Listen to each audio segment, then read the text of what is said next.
Justice Department is expected to miss today's deadline to comply with a subpoena for documents related to convicted sex offender Jeffrey Epstein. The chairman of the congressional committee investigating Epstein's sex trafficking case now says he expects those records by Friday. Yesterday, former Attorney General Bill Barr testified behind closed doors as the first witness in the committee's investigation. Chairman Jim Comer says Barr testified, quote, he didn't know anything about a client list and he had never seen anything that would implicate President Trump. Bill Barr's father, who was part of the OSS, that was the intelligence organization prior to the CIA, was the one who hired Jeffrey Epstein to be a mathematics teacher at the prestigious Dalton School when he was a college dropout. Anyway, now the DOJ has been facing a ton of blowback over its handling of the Epstein files, and their latest shenanigans isn't likely to help them avoid additional criticism. So the House Oversight Committee is moving forward with its own investigation into the matter. That's what the video you just viewed was about. However, it is unclear how much information this investigation is really going to get to the American people. Here are some more details on it. Really not clear what they're going to get in the way of new information from these high-level officials. I think that what I'll be watching for is whether their testimony leads them to open up new lines of inquiry. It's really unclear, for instance, why they didn't subpoena former FBI Director Chris Wray among all the former attorneys general and former FBI directors that they did subpoena. It's also unclear why they didn't subpoena former Attorney General Gonzalez, who was actually the Attorney General at the time that Jeffrey Epstein inked his so-called sweetheart plea deal. I think that really what we want to see is, and what people want answers for, is how law enforcement and federal law enforcement in particular failed to properly prosecute and pursue actual investigative leads when they were given so many tips and investigative leads from witnesses and other victims of Epstein. I think that is really going to be the key thing, and I think everybody is also going to want to know whether there's any information that leads down a path that the Justice Department says it's pursuing as to whether any high-profile individuals who knew of Jeffrey Epstein's crimes or his victims are going to be implicated. But I think that is, again, something that the Justice Department says is kind of a road that is not worth going down. And again, today was the DOJ's deadline to respond to the subpoena to turn over important documents to the House Oversight Committee. They missed the deadline, and Comer says in a statement that the DOJ just needs more time to hand everything over. I'm sure they'll get that to you right away, sir, right away. Sure. Yeah, and at this point, it seems the DOJ is doing whatever it can to essentially keep things secret. I've kind of given up hope that we're gonna get any clarity on the Epstein files whatsoever. But let's talk a little bit about the conflict within the DOJ, Cenk, because there was allegedly a pretty heated argument last month between Attorney General Pam Bondi and FBI Deputy Director Dan Bongino over the administration's handling of the Epstein files. Now, while Bongino didn't resign as he threatened to do so, according to reports, it seems that Pam Bondi is already vetting replacements for Bongino. And the latest on this is that Bondi and FBI Director Kash Patel have in fact announced that Missouri Attorney General Andrew Bailey will be appointed as co-deputy director for the FBI. In a statement, Bondi writes, I am thrilled to welcome Andrew Bailey as co-deputy director of the FBI.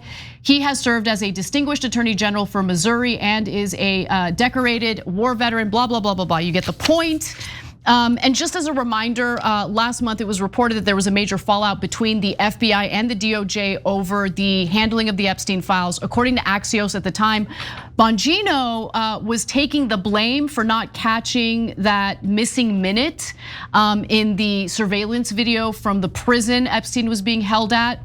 The administration released the footage, and Bongino insisted that the video proves Epstein didn't kill himself. And one of Axios' sources, who is a member of the Trump administration, stated that Bongino found the video with the missing minute. He vouched for it after a thorough review, he said, and he thought this would end the matter. When that didn't work, he lost his mind and ran out of DC. It does seem like the individual that was just announced by Pam Bondi is likely going to be a replacement for Bongino. That's the way I'm kind of reading this story. What do you think, Cenk? So there's a lot of mysteries, and what Bongino will do once he's out of government is the biggest one of all. Given this one statement that he said that was super interesting about things that he's seen that shock the conscience. But there are things that are clear. So he's being replaced.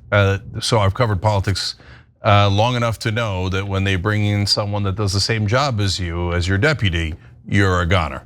You're just training him so he can take your job for you, and then they'll ease you out, right? So now, do I believe that Bongino is the one that missed the missing minute? No, I don't believe it. Could it be? Sure, it could be. But usually when you're about to sack someone, you'll bring in someone at his position, and then they'll start leaking to the press. And this is not just the government, the media and corporate world works like this. MSNBC did this to me.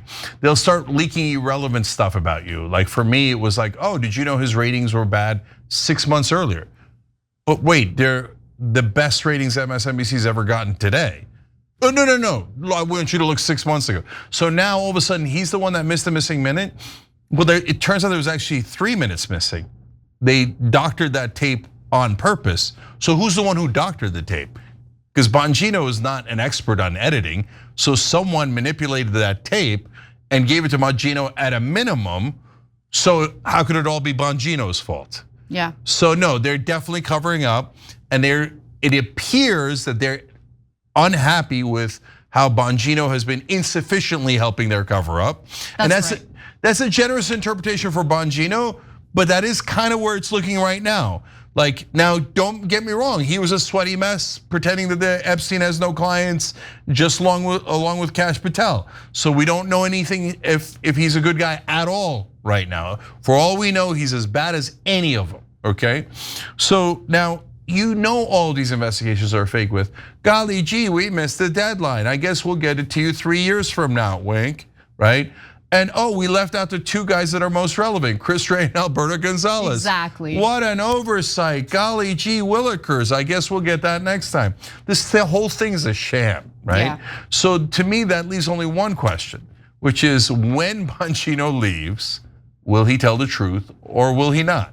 If he plays this game of like, oh, I wish I could tell you, but I can't, he's useless. Yeah, 2 sources familiar with Bongino's position say he was increasingly displeased with Bondi's handling of the Epstein case because she had publicly overpromised and underdelivered disclosures about an Epstein client list that apparently never existed. Look, what do you mean never existed? No, I don't think there is a client list, but I think there are definitely documents implicating other elite individuals who raped underage girls.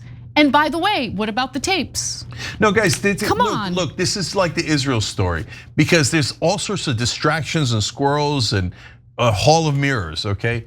There's only one thing you need to focus on. Thousands of girls were victims.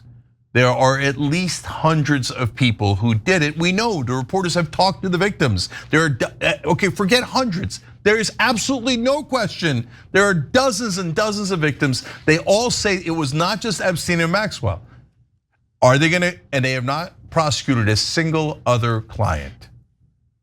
Okay, don't tell me that, oh, well, it wasn't a list, but it was a memo, or it wasn't a memo, it was a I don't care. I don't care what you call it. Are you gonna prosecute them or are you not going to prosecute them? They're not. And they haven't gotten prosecuted on the Democrats or Republicans, and they're not gonna get prosecuted. And by the way, not because my theory is not because they're so rich and powerful, but because an intelligence agency did it, and they're not gonna reveal themselves. So that's why we're never gonna find out. And that's the reality of it. And the rest of it is total trash, just lies meant to trick you. Every time you ring the bell below, an angel gets his wings. Totally not true, but it does keep you updated on our live shows.